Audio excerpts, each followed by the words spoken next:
जी जी, so this is question 2 of partnership. This is a comparatively recent question जो कि specimen paper के अंदर एग्जामिनर ने दिया था इन 2020। और इस क्वेश्चन के अंदर थोड़ा सा जो चेंज है, जो डिफरेंस है, कि ये partnership along with incomplete records है। नॉर्मली इनकम्प्लीट रिकॉर्ड जो है वो आपका सोल ट्रेडर और कंपनी अकाउंट के साथ टेस्ट होता है, लेकिन इस सवाल के अंदर उसने पार्टनरशिप के अंदर जो है वो इनकम्प्लीट रिकॉर्ड्स के कॉन्सेप्ट को टेस्ट किया है। So let's start this question. Hamid and Jamila have been in partnership for several years and do not have a partnership agreement. This is something important. If it has been explicitly mentioned in the question, it means that it's important. कि वो ये कह रहा है कि उनके पास कोई formal partnership agreement नहीं है. They do not maintain, nor do they maintain full accounting records. State two disadvantages to Hamid and Jamila of trading as a partnership rather than as sole trader. तो भाई वो पूछा क्या disadvantages है. सबसे पहला disadvantage, you have to share the profits, and then conflict in decision making करते हुए कोई ना कोई कॉन्फ्लिक्ट आ सकता है। So these are two disadvantages for operating as partnership. Very easy, marks free के मार्क्स खुल के। पार्ट टू में state three items other than the profit and loss sharing ratio which may be included in the partnership agreement. Again free के marks। interest on capital भी partnership agreement में mention होता है, interest on drawing भी partnership agreement के अंदर mention होता है, salary और bonus to partner भी किधर mention होता है, आपका partnership agreement के अंदर ही mention होता है। and afterwards profit and loss share के अलावा उसने पूछा था, तो फिर हम ये भी कह सकते हैं कि भाई अगर पार्टनर पार्टनरशिप को लोन दे रहा है तो उसके ऊपर जो इंटरेस्ट रेट होगा वो भी पार्टनरशिप एग्रीमेंट के अंदर मेंशन होता है। और अगर कोई डोरमेंट पार्टनर है तो उस डोरमेंट पार्टनर की इंफॉर्मेशन भी पार्टनरशिप एग्रीमेंट में ही मेंशन होती है। सिमिलरली अगर कोई बेसिस ऑफ बोनस या कमीशन है तो वो भी पार्टनरशिप एग्रीमेंट के अंदर मेंशन होता है। उसने 3 मांगे थे, मैंने आपको 7 बता दिए। And this is the very first page of the partnership topic. जब हम डिस्कशन भी कर रहे थे तो पहले पेज पे हमने पढ़ा था कि भाई पार्टनरशिप एग्रीमेंट के अंदर क्या क्या चीजें हैं जो कि रिटन डाउन होती है। देन यानी कि ये भी 2+3, ये 5 मार्क्स तो फ्री के हो गए आपके। देन आफ्टरवर्ड्स एडिशनल इन्फॉर्मेशन में क्या कहता है, the partners have provided the following information for the year ended 31st December 2020. Okay. Which means the accounting year would have started on 1st January 2020. हमारे पास कुछ ओपनिंग इन्फॉर्मेशन है, कुछ closing information है।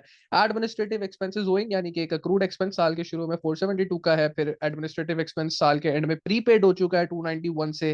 Furniture fittings at carrying value opening closing दोनों given है, inventory opening closing दोनों given है। Insurance सिर्फ प्रीपेड है, वो भी साल के शुरू में, साल के आखिर पे कुछ भी इंश्योरेंस प्रीपेड वगैरह नहीं है।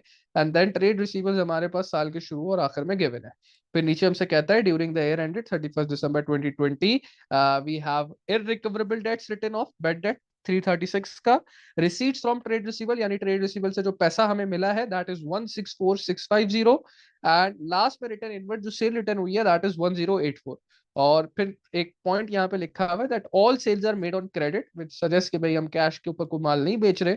And it has been asked to calculate the revenue for the year ended 31st December 2020. Now it's quite easy. I have told you multiple times कि अगर revenue निकालना है और तुम्हारे पास complete information given नहीं है और तुम्हारे पास ये तुम देख चुके हो कि trade receivable का opening और closing balance given है, just make a SLC account to calculate your credit sales। और इस केस में वही credit sales total sales की जगह काम करेंगी, क्योंकि उस सवाल में काफी एक्सप्लिसिटली मेंशन कर दिया है कि भाई all sales are made on credit. तो एसएलसी बनाना हमारे लिए कोई मुश्किल बात नहीं है। ट्रेड रिसीवेबल का अकाउंट होता है, we know SLC a trade receivable is an asset, asset का बैलेंस भी डेबिट पे आता है।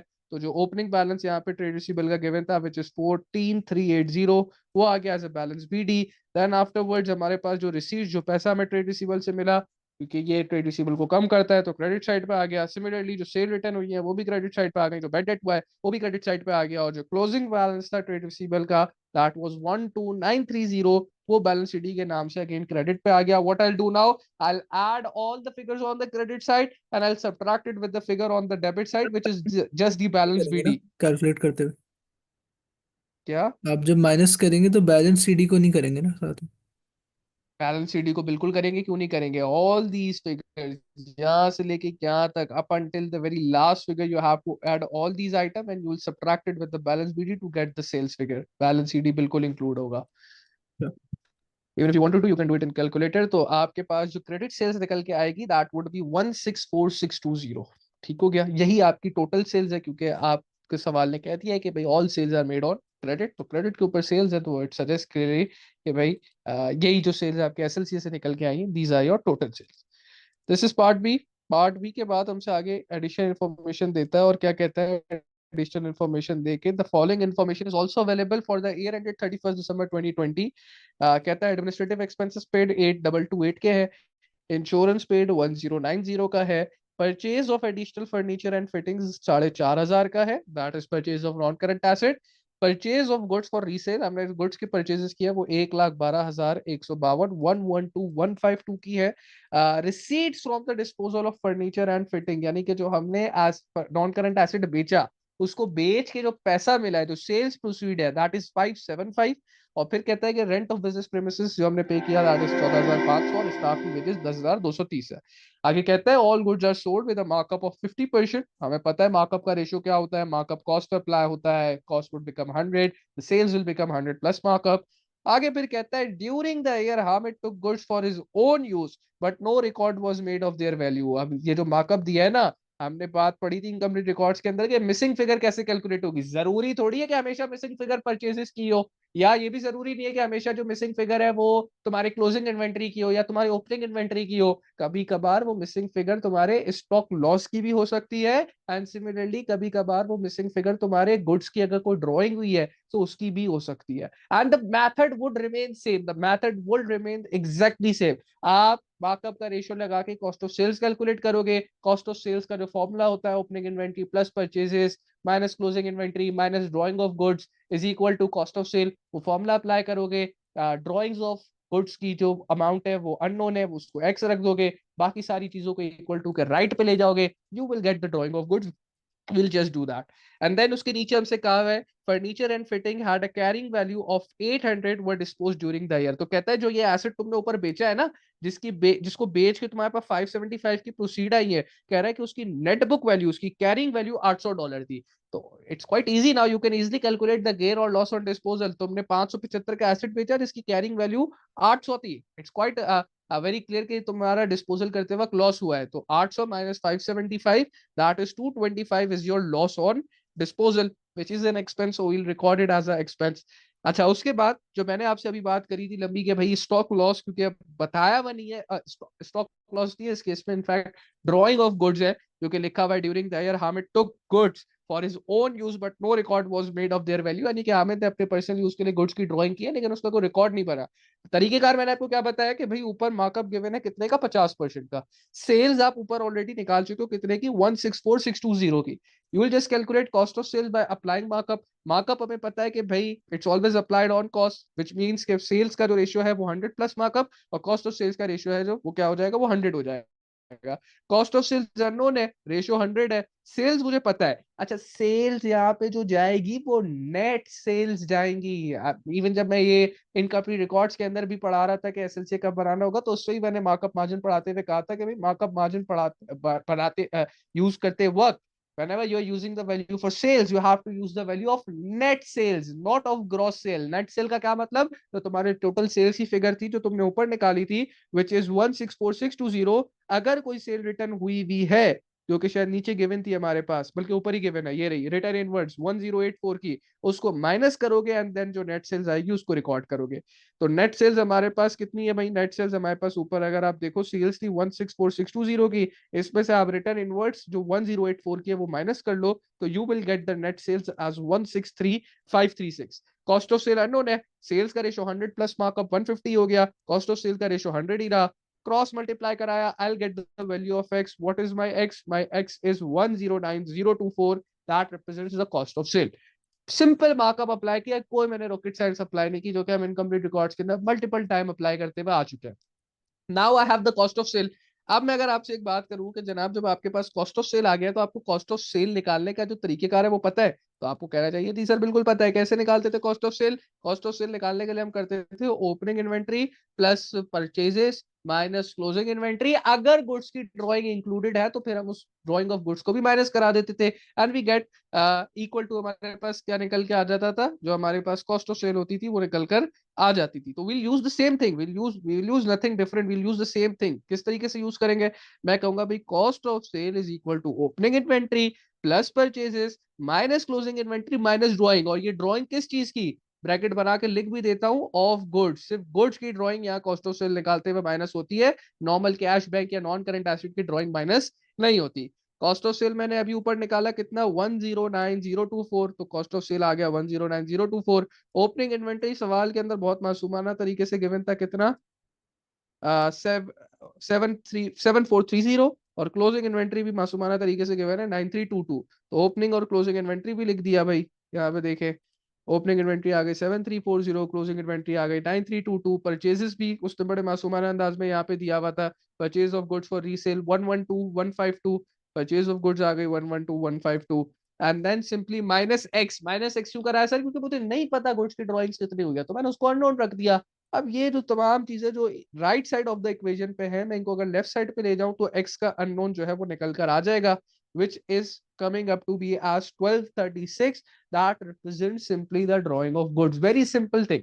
ऐसा नहीं है कि आप पहली दफा देख रहे हो, हाँ आपने पिछले सवालों के अंदर ओपनिंग इन्वेंट्री, क्लोजिंग इन्वेंट्री या परचेजेस की फिगर निकालने के लिए इसको उस कॉन्टेक्स्ट में इसको देखा था, but the same thing can be applied even to calculate the drawing of goods given that if it is unknown, या अगर कभी स्टॉक लॉस की बात आए सेम तरीका होगा, बस यहाँ पे जो माइनस एक्स अभी ड्रॉइंग्स को रिप्रेजेंट कर रहा है वो वहां पे उस वक्त स्टॉक लॉस को रिप्रेजेंट कर रहा होगा। Then once we have the drawings of goods, afterwards हमारे पास ये तो एडजस्टमेंट नंबर क्या थी, ये एडजस्टमेंट नंबर थी हमारे पास, ये वाले काम हमने कर लिया, ड्रॉइंग ऑफ गुड निकाल ली।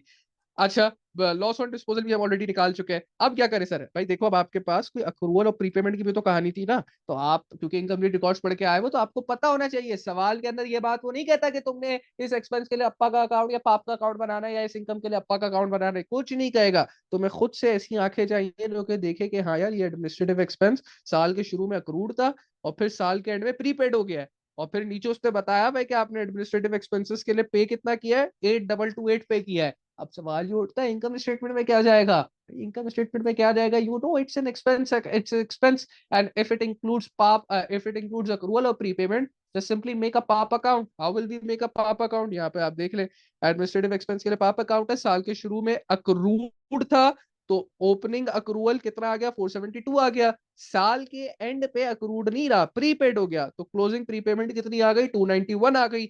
बैंक से हमने कितना एडमिनिस्ट्रेटिव एक्सपेंस पे किया, 8228 का पे किया, तो बैंक क्रेडिट, एक्सपेंस का अकाउंट डेबिट, डेबिट साइड पे जो है ये 8228 आ गया।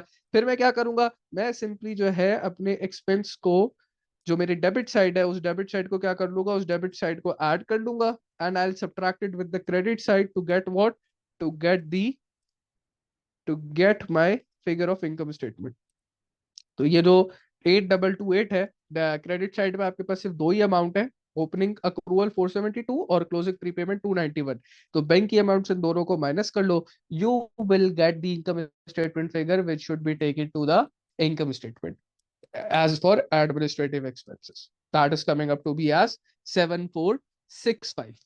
अच्छा जी, ये आपकी बात एडमिनिस्ट्रेटिव क्या लिखेंगे हम पार्टिकुलर, बेस्ट क्या है? opening of balance BD balance CD, that's the best thing। if you ask what is the best, balance BD balance CD is the best। लेकिन यू शुड नो कि भाई वो बैलेंस बीडी सीडी कस accrual prepayment को represent कर रहा है, अगर तुम्हें मुश्किल होती है तो just right opening accrual opening prepayment like this, doesn't matter, लेकिन बेस्ट थिंग तो बैलेंस बीडी सीडी रहेगा।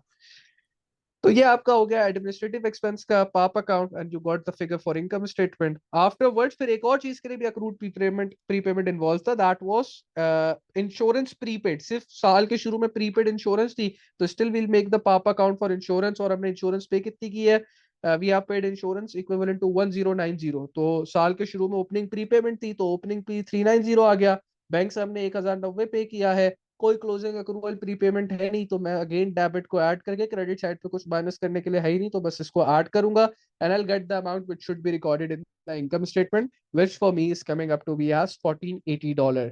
क्या इसके अलावा भी मैं कुछ मिस आउट कर रहा हूँ, या हो गया सारा काम, बनाने लग जाओ अपनी income statement, because the actual requirement of the question is to make a statement of profit and loss. What would you say, कुछ रहता है या बस बढ़ जाऊं आगे, क्या कहते हो?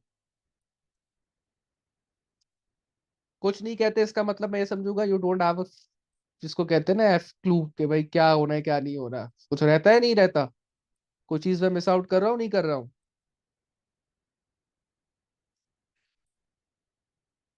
जी निहाल, कुछ मिस आउट कर रहा हूँ नहीं कर रहा हूँ, सही जा रहा हूँ बिल्कुल, बना लूं अपनी इनकम स्टेटमेंट। क्या चार चीजें पढ़ाई थी इनकम्प्लीट रिकॉर्ड्स के अंदर, ये याद है, ये भी नहीं याद है जी आशिर, क्या चार चीजें पढ़ाई थी इनकम्प्लीट रिकॉर्ड्स के अंदर, सेल्स कैसे कैलकुलेट होता है?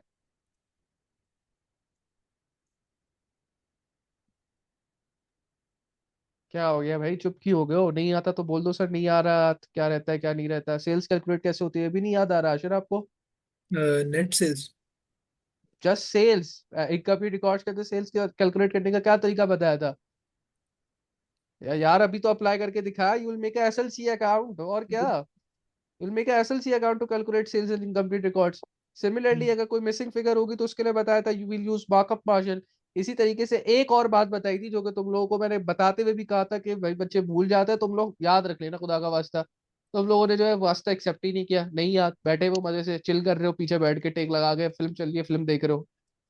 भाई यहाँ पे आपको बताया था कि नॉन करंट एसिड से रिलेटेड ना वो रेट देगा, ना पॉलिसी देगा, ना मेथड देगा। जैसे कि इस सवाल में हुआ है, डेप्रिसिएशन की कोई बात नहीं, सीधा रिक्वायरमेंट पे आ गया, कहते हैं बना के दो प्रॉफिट स्टेटमेंट ऑफ प्रॉफिट और लॉस। तुम्हारे दिमाग ने बताया था कि तुम्हारे दिमाग में, बल्कि दिमाग में नहीं, तुम्हारे सर में ऐसी आंखें होनी चाहिए जो कि ये रियलाइज कर सके कि भाई यहाँ पे तो एक नॉन करंट एसिड भी इंक्लूडेड है, यहाँ पे तो furniture and fitting at carrying value भी इंक्लूडेड है। और जब तुम्हारे सर पे ऐसी आंखें होंगी तो तुम्हारे सर के अंदर एक सिग्नल जाना चाहिए कि एक शख्स ने मुझे बार बार कहा था कि भाई जहां तुम इनकम्प्लीट रिकॉर्ड के सवाल में देख लो नॉन करंट एसेट का बैलेंस इंक्लूडेड है, you have to calculate depreciation by hook और बाय क्रुक। किस मेथड के थ्रू? revaluation method के थ्रू। तो we'll use the same thing, we'll apply revaluation method to calculate the depreciation charge for this furniture and fittings. How we will apply the revaluation method? We'll do just simply opening balance plus addition minus disposal minus closing balance is equal to depreciation charge for year. जो कि आप देख लो यहाँ पे हुआ है पूरा depreciation का मेथड किस तरीके से। ओपनिंग बैलेंस क्या था नॉन करंट एसेट का, ऊपर हमारे पास गिवन है ओपनिंग और क्लोजिंग बैलेंस दोनों देख लेते हैं। ओपनिंग बैलेंस हमारे पास गिवन है नॉन करंट एसेट का 24720 एंड क्लोजिंग बैलेंस गिवन है 26580। तो हम ओपनिंग और क्लोजिंग बैलेंस को सबसे पहले जाके रिकॉर्ड कर लेते हैं, 24720 26580। तो ये देखिए ओपनिंग बैलेंस आ गया 24720 और नीचे क्लोजिंग बैलेंस आ गया 26580 जो कि माइनस होता है। एडिशंस, क्या कोई फिक्स्ड फर्नीचर एंड फिटिंग खरीदा है? जी बिल्कुल खरीदा था, यहाँ गिवन था purchase of additional furniture fitting कितना, 4500। तो एडिशन के अंदर ये 4500 चला गया। Add purchase of non current asset, क्या कोई एसिड बेचा है? जी बिल्कुल बेचा है। यहाँ पे मेजोरिटी बच्चों ने क्या गलती की होगी, जितने का एसिड बेचा है ना उसको रिकॉर्ड कर लिया होगा। वैसे तो आधे बच्चों ने डेप्रिसिएशन कैलकुलेट करने के लिए बॉदर ही नहीं किया होगा। जिन आधों ने बॉदर कर लिया होगा उसमें से भी जो आधे होंगे, उस आधे का आधा, उसने क्या किया होगा, उसने सेल्स प्रोसीड को डिस्पोजल में माइनस करा दिया होगा, विच इज अगेन रॉन्ग।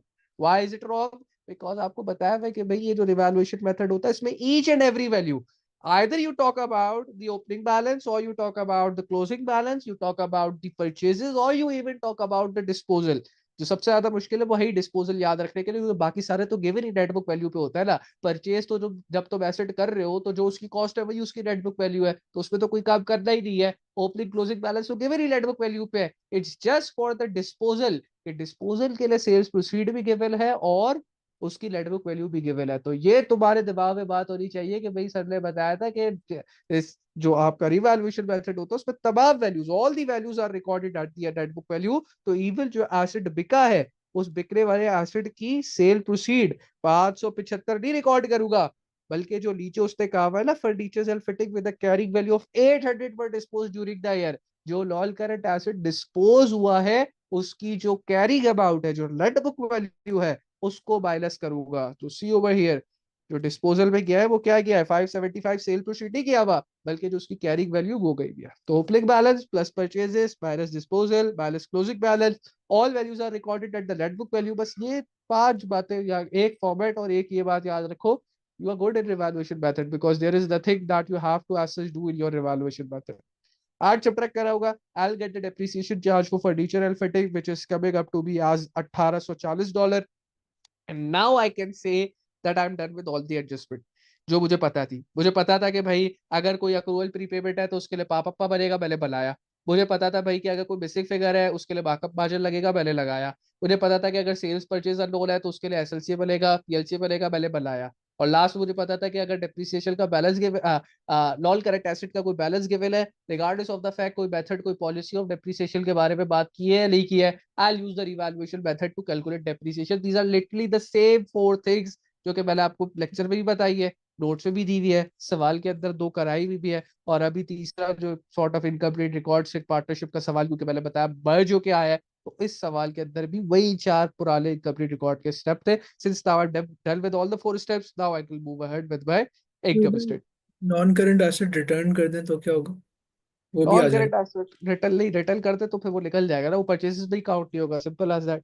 अगर 4,500 की परचेज और लिखा हुआ है 500 आपने वापसी रिटर्न कर दिया अगले दिन जाके, तो 4,500 माइनस 500 आप सिर्फ 4,000 को परचेज में काउंट करोगे, बाकी 500 जो रिटर्न हो गया उसको काउंट ही नहीं करोगे परचेज में. तो कोई पांचवी चीज नहीं आती ना इसमें, नहीं, रिवैल्यूएशन? 5 भी नो नो नथिंग. ओके। अच्छा जी, इनकम स्टेटमेंट में सबसे पहले आपका सेल्स आएगा which we calculated through the SLCA, that was 164,620, और उसमें से सेल रिटर्न रिटर्न इनवर्स जो गिवन है 1084, ये माइनस हो जाएगा. तो सेल्स 164,620 आया, उसमें से सेल रिटर्न 1084 माइनस हो गया. I got the net sales as 163,536. I will put up the heading of less cost of sale. Cost of sale में सबसे पहले ओपनिंग इन्वेंट्री आएगा. ओपनिंग इन्वेंट्री हमारे पास ऊपर गिवन थी कितने की, 7,430 की. 7,430 की ओपनिंग इन्वेंट्री आ गई. After that I record my purchases, जो कि अगेन ऊपर गिवन था, परचेज ऑफ गुड्स 1,12,152 परचेजेस आ गया. आफ्टरवर्ड्स हमारे पास कोई कैरेज इनवर्ट्स वगैरह गिवन नहीं था, तो ऐड किया इनको, cost of goods available for sale आ गया, उसमें से क्लोजिंग इन्वेंटरी और जो ड्रॉइंग ऑफ गुड्स है वो दोनों माइनस करा दिया. अच्छा, इसको अगर कोई बच्चे परचेजेस में से ही ड्रॉइंग ऑफ गुड को माइनस करा दे तो that is again completely completely fine, उसके अंदर भी कोई मसला नहीं है. अगर आप परचेजेस में से 1,12,152 में से ही अगर ये 1,236 माइनस करा देते, that would have again remain completely fine, कोई मसला नहीं होता. क्यों कराएंगे? परचेज में से इसलिए कराओगे, पहले भी आपको लॉजिक बताई थी भाई. लॉजिक ये होती है कि अगर आपने 1,12,552 के परचेज दिखा रहे हो, उसका मतलब ये आपका कॉस्ट है, ये आपका एक्सपेंस है. भाई इसमें से 1,236 के गुड्स तो तुम घर ले गए, तो फिर तुम how can you record that as a business expense? You can't. You simply cannot, because that is not the worth of goods that you bought with an intention to resell. Rather, you took it for yourself. तो purchases का मतलब तो ये है ना कि you bought it with an intention to resell. अब उसमें से अगर तुम कुछ घर लेके चले गए हो, so that should not account it as purchases. Rather, that is just simple. You bought the stuff for your own self, मतलब तुम अपने लिए ले गए हो. So that should not be included in purchases. तो वो भी बिल्कुल relevant बात है, कोई मसला उसके अंदर भी नहीं है. आज से भी दोनों के थ्रू सेम ही आएगा. खैर, less closing inventory less drawings किया, we got the cost of sales as 109,024. Net sales में से माइनस कराया, you got the gross profit as 54,512. Then हमारे पास क्या था, हमारे पास अच्छा ऊपर, अब यहाँ पे ना बच्चे यहाँ पे अटके थे, कहाँ अटके थे, ये irrecoverable bad debt return of था, ये ऊपर केवल था, तो बच्चों ने इसको इंक्लूड ही नहीं किया क्योंकि वो सारे यहाँ वाली एडजस्टमेंट देख रहे थे. Is a very common error. मैं इसको सवाल को अक्सर टेस्ट में भी ले लेता हूँ. तो टेस्ट के अंदर क्या होता है, बच्चे ये वाली एडजस्टमेंट्स तो कर लेते हैं जिनको आता होता है, लेकिन जो ऊपर बातें हुई है ना, इनफैक्ट कुछ बच्चे तो रिटर्न इनवर्ट्स को भी नहीं अकाउंटेड करते, कहते हैं बस सर सेल्स को रिकॉर्ड करेंगे, रिटर्न इनवर्ट्स को नहीं करेंगे. क्यों? क्योंकि वो ऊपर लिखा हुआ है. भाई क्या हो गया ऊपर लिखा हुआ है? ये पूरा एक ही सवाल है, ये पूरा एक ही सवाल पार्ट सी तक एक्सपेंड होता हुआ गया है. तो if any information has been given for part B and if it is relevant with income statement, you should still incorporate it in your income statement. तो आपका रिटर्न इनवर्ट्स है तो वो भी आपका किधर जाएगा, वो भी आपका इनकम स्टेटमेंट बनाते हुए जाएगा. सिमिलरली अगर उसने बेड डेट ऊपर दिया हुआ था तो वो बेड डेट भी आपका एक्सपेंस है, that should again B recorded in your income statement. इसका ये मतलब फिर तो तुम ये करो, एनुअल एक्सपेंस का अक्रूवल भी ऊपर गिवन है, उसको लेके ही ला जाओ. ऐसा थोड़ी होगा. आप उसका आपने पाप का अकाउंट बनाया, you should record the income statement figure जो वहां से निकल के आई है. तो बेड डेट आपका 336 गिवन था, वो आ गया. एडमिनिस्ट्रेटिव एक्सपेंस के लिए पाप का अकाउंट बनाया था, 7465 निकाला था, वो 7465 चला गया. इंश्योरेंस के लिए भी पाप का अकाउंट बनाया था, और 1480 इंश्योरेंस की अमाउंट इनकम स्टेटमेंट के लिए निकाली थी, 1480 इंश्योरेंस के लिए चली गई. लॉस ऑन डिस्पोजल ऊपर ही हाथ के हाथ कैलकुलेट कर लिया था क्योंकि बहुत क्लियरली गिवन था कि 800 की एसेट की कैरिंग वैल्यू और 575 का बेचा है, तो it was a loss on disposal of 225. तो लॉस ऑन डिस्पोजल आ गया 225 का. फिर हमारे पास कुछ एक्सपेंसेस ऐसे थे जो डायरेक्टली गिवन थे, जो कि एज इट इज आने हैं, जैसे कि रेंट ऑफ बिजनेस प्रेमिसेस, इनके लिए ना कोई अक्रूवल है कोई प्रीपेमेंट है, तो एज इट इज आ गए. स्टाफ वेजेस भी 10,230, कोई अक्रूवल प्रीपेमेंट नहीं, एज इट इज आ गया. तो ये 14,500 आपका rent of premises, staff wages, और फिर सबसे लास्ट में वो एक्सपेंस जो कि मैंने आपको बताया, आधे बच्चों ने रिकॉर्ड नहीं किया, आधे बच्चों ने जो रिकॉर्ड किया वो गलत रिकॉर्ड किया. तो उसका बड़ा आसान सा तरीका है जो कि मैं आपको बहुत टाइम से बता रहा हूँ, और उसके थ्रू हमने डेप्रिसिएशन निकाली थी 1840. तो वो 1840 की डेप्रिसिएशन भी यहाँ हमारे पास निकल कर आ गई. And then when we total the expenses, we got the total expenses as 36076. उसको ग्रॉस प्रॉफिट वाली फिगर से माइनस किया. I got the profit for year as 18,436, which is the profit for year. यहाँ पे हमारी इनकम स्टेटमेंट कंप्लीट हो गई. फिर नीचे हमसे एडिशनल इन्फॉर्मेशन में क्या कहता है, Hamid and Jamila have been advised that their business could be improved if they were to keep full accounting records. They are considering two options: to employ a part-time bookkeeper at a salary of 5,000 per year, to purchase new computerized accounting package to maintain all the financial records. This will cost $12,000 and will be written off over 5 years. Hamid has said he will loan $12,000 to the business. Okay, Hamid is a partner, remember that. So yeah, this is a loan from partner, but will require interest of 5% per year on the loan. कह रहा है मैं 12,000 आपको land कर दूंगा, उधार पे दे दूंगा, लेकिन मुझे 5% का उसके ऊपर इंटरेस्ट चाहिए होगा। ठीक है, afterwards it has been asked calculate Jamila share of profit और loss for both option 1 and option 2, कि भाई जमीला को कितना प्रॉफिट और लॉस का शेयर मिलेगा अगर आप ऑप्शन 1 लेते हैं। तो देखो ऑप्शन 1 के अंदर इट्स जस्ट दैट कि तुम्हारा एक 5,000 से एक्सपेंस बढ़ जाएगा। तो अगर अभी तुम्हारा प्रॉफिट फॉर ईयर 18,436 का है, तो फिर 18,436 माइनस 5,000 मैं कर दूं, तो मेरे पास निकल के आ जाएगा 13,436। That will be your new profit. और प्रॉफिट एंड लॉसेस हामिद और जमीला के शायद लिखे हुए थे इक्वल डिस्ट्रीब्यूट हो रहा है, देख भी लेते हैं क्या लिखा हुआ था। have been in partnership and do not have a partnership agreement. अच्छा जी, if they don't have a partnership agreement, what do you think? So how will their profits and losses will be distributed? Obviously they will be distributed equally. याद है ना पहले ही page partnership का? If you won't have a partnership agreement, then under Partnership Act 1890, yeah, profits and losses will be shared equally between the partners. तो अब पहले भी पहले जो है जमीला को बात करें तो पहले जमीला को 18,436 डिवाइडेड बाई 2 9,218 मिल रहा था, ठीक है। लेकिन अब क्योंकि आपका अगर आप ऑप्शन 1 के साथ जाते हो, तो ऑप्शन 1 के साथ जाने में नुकसान क्या है कि आपका प्रॉफिट 18,436 माइनस 5,000 कम हो जाएगा, और उसके बाद जो रिमाइंडर प्रॉफिट होगा उसका आधा हिस्सा किसको मिल जाएगा? जमीला को मिल जाएगा, which is going to be 6,718। अच्छा, लेकिन अगर ऑप्शन 2 के लिए वो जाती है जमीला, तो फिर अब क्या हो रहा है? देयर इज नो एक्सपेंस, ठीक है। बट अब 12,000 का 5%, how much would that be? 12,000 का 5% would be 1200, 1200 divided by 2, that would be 600। $600 का आपको इंटरेस्ट पे करना है to the partner which is Hamid. तो आपके profits would remain same. See, the profit for year would not get impacted any more, ठीक है। 18,436 same रहेगा, लेकिन लाओ क्योंकि आप, बल्कि नहीं, ये इम्पैक्ट हो जाएगा ना, इम्पैक्ट हो जाएगा, बिकॉज आज भी लो कि भाई जो अगर पार्टनर भी लोन देता है तो the interest given on the loan by partner, जो हम एज अ पार्टनरशिप, जो पार्टनर अगर कोई लोन दे भी रहा है तो उसके ऊपर जो इंटरेस्ट चार्ज होता है, दैट इज एन एक्सपेंस। तो हाँ बिल्कुल, आपका एक्सपेंस बढ़ेगा, उसकी वजह से profit for year again come होगा। लेकिन अब ऑप्शन 2 के अंदर प्रॉफिट फॉर ईयर सिर्फ $600 से कम कम हो रहा है, क्योंकि 12,000 का 5% इज जस्ट 600। तो 18,436 माइनस, ये देख लो ये क्या हुआ है यहाँ पे, and will be written off over 5 years। अच्छा, यहाँ पे ना एक चीज ये हमने मिस कर एक्सपेंस दी में। बेटा। ये तो आपको भी तुमने ग्रुप पे भी पूछा था, तो मैंने बताया था कि भाई अगर लोन पार्टनर से आप लोन ले रहे हो तो उसका जो भी इंटरेस्ट है वो एक्सपेंस ही है। ये तो मैंने तुम्हें ग्रुप पे ही बताया था कि भाई जस्ट लाइक अगर वो बैंक से लोन लेने जाते तो उसके ऊपर भी उनको इंटरेस्ट देना पड़ता। यहाँ पे बस वो बैंक से नहीं जा रहे, वो पार्टनर को ही कह रहे हैं कि यार तुम भी लोन दे दो, तो पार्टनरशिप को जानते हो और हम तुम्ही को इंटरेस्ट दे देंगे। तो पार्टनर कह रहे हैं ठीक है मुझसे लोन ले लो, मुझे इंटरेस्ट देते रहना। लेकिन यहाँ पे एक चीज हमने फिर भी मिस किया, ठीक है 600 का इंटरेस्ट वो तो प्रॉफिट को कम करेगा ही करेगा, उसके अलावा एक और चीज जो हमसे मिस हो गई, वो क्या मिस हुई है? वो हमसे ये मिस हो गई कि भाई यहाँ पे 12,000 को आपने हर 5 साल के अंदर पे करना है, यानी कि मतलब 5 सालों के अंदर पे करना है, will be written off over 5 year. तो 12,000 डिवाइडेड बाय अगर 5 करूँ तो ये मेरे पास क्या निकल के आएगा? ये मेरे पास निकल के आ जाएगा I believe 12,000 divided by 10 would be 1200, 1200 into 5 would B, क्या निकल के आएगा? 1200 डिवाइडेड बाय 5 करें, बताए क्या आ रहा है?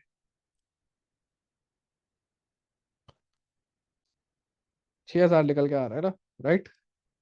600 निकल के आ रहा है, 2400। 400। 2400 निकल के आ रहा है। ओके सर, ठीक है। तो 2400 जो आपके पास निकल के आ रहा है, ये क्या है? ये आपको हर साल ये वो अमाउंट है जो कि पार्टनर को रीपे करनी है, हामिद को रीपे करनी है। तो अगर आप हर साल हामिद को ये अमाउंट रीपे कर रहे हो, because see, to purchase a new computerize accounting package to maintain all the financial records, this will cost $12,000 and will be written off over 5 years। भाई ये जो कंप्यूटराइज पैकेज आप खरीद रहे हो, ये क्या है? ये आपके बिजनेस के लिए नॉन करंट एसेट है। और नॉन करंट एसेट अगर आप खरीदोगे तो जाहिर सी बात है हर साल उसकी डेप्रिसिएशन भी होगी। And since it has been mentioned कि आप इसको 5 सालों में राइट ऑफ करोगे, तो मैंने 12,000 को डिवाइड बाय 5 किया, तो मेरे पास जो निकल के, आप बोल लो 2400 निकल के आया। That is the depreciation expense जो कि पर एनम पे इस अकाउंटिंग सॉफ्टवेयर का मुझे रिकॉर्ड करना पड़ेगा। और डेप्रिसिएशन भी प्रॉफिट्स को क्या करती है? बढ़ाती तो नहीं, ये कमी करती है। तो भाई देखो, ये अगर ऑप्शन 2 पे जाती है ना, तो दो एक्सपेंसेस बढ़ रहे हैं।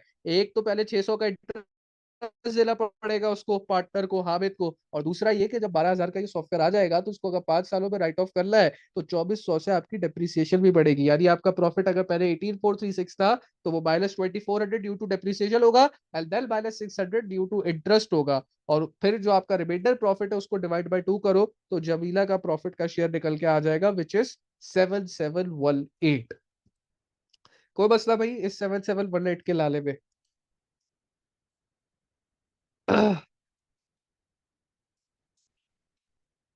नहीं। नहीं। देन पार्ट 3 में हमसे क्या, पार्ट 2 में क्या कह रहा है? Advise the partners which option they should choose, justify और आंसर। तो भाई जमीला के अगर पर्सपेक्टिव से सोचो तो ऑप्शन 2 ही समझ आता है। इनफैक्ट सिर्फ जमीला के पर्सपेक्टिव से क्या सोचो भाई, मैं तो कहता हूँ ओवरऑल ऑप्शन 2 बेहतर है, क्योंकि ऑप्शन 2 में आपका सिर्फ एक्सपेंस 3,000 से बढ़ रहा है, जबकि ऑप्शन 1 में आपका पर एनम एक्सपेंस 5,000 से जो है वो इंक्रीज हो रहा है। और फिर एक और चीज भी ध्यान में रखो भाई, ये जो आप एम्प्लॉय को हायर करोगे ये तो फिर आपको हर साल इसकी तनख्वाह भी बढ़ा लिया, तो हो सकता है पहले साल का एक्सपेंस 5,000 है, अगले साल कुछ ज्यादा हो जाए, फिर उसके अगले साल और बढ़ जाए, 5वें साल पे जाते जाते पता चला 50% या 40% बढ़ चुका है। जबकि आपका डेप्रिसिएशन की अमाउंट तो सेम रहेगी, और इंटरेस्ट का अगर आपने जो पार्टनर को लोन पे इंटरेस्ट दे रहा है अगर वो 5% आप एग्री कर लेते हो तो वो अगले 5 साल तक सेव रहेगा। पार्टनर ये नहीं कह सकता अगले साल मेरा इंटरेस्ट का रेट बढ़ाओ 5% से अब इसको 10% पे लेके जाओ, नहीं, that is not possible. If it has been fixed then it will remain fixed. तो obviously that it is quite obvious कि फाइनेंशियली तो ऑप्शन 2 ही ज्यादा वाइबल लग रहा है। इवन नॉन फाइनेंशियल फैक्टर्स को देखा जाए तो फिर ये है कि थोड़ा सा हम कह सकते हैं कि यार ऑप्शन 1 बेहतर लगेगा। क्यों? क्योंकि ऑप्शन 2 के अंदर देखो तो कंप्यूटराइज पैकेज खरीद लेने से अकाउंटिंग थोड़ी हो जाती है। मैं सॉफ्टवेयर खरीद लो मैं कहूँ मेरी अकाउंटिंग हो रही है, नहीं, ऐसा थोड़ी होता है। You will still need to insert some values, you will still need to set it up, और डेली बेसिस पे कुछ ना कुछ डाटा उसके अंदर डालोगे तो अकाउंटिंग रिकॉर्ड मेंटेन होगा ना। तो वो डाटा डालना क्या है, हामिद जमीला को आता भी है नहीं आता, ये तो बात ही नहीं हुई अभी तक। तो अगर इनको पता चला कि 5,000 का जो सॉफ्टवेयर ले लिया और फिर उसको चलाने के लिए, इस्तेमाल करने के लिए अगर ट्रेनिंग लेनी पड़ी, तो उस ट्रेनिंग की कॉस्ट तो यहाँ पे इंक्लूडेड ही नहीं है, वो भी तो एक एक्सपेंस है। तो that is a non financial factor जो कि हम बिल्कुल बहुत अच्छे तरीके से यहाँ डाल सकते हैं to discuss both sides of the story. आपकी आवाज नहीं आई, सही से बोले। फिर उन्होंने ये ऑप्शन कंसिडर क्यों किया ऑप्शन टू? किन्होंने?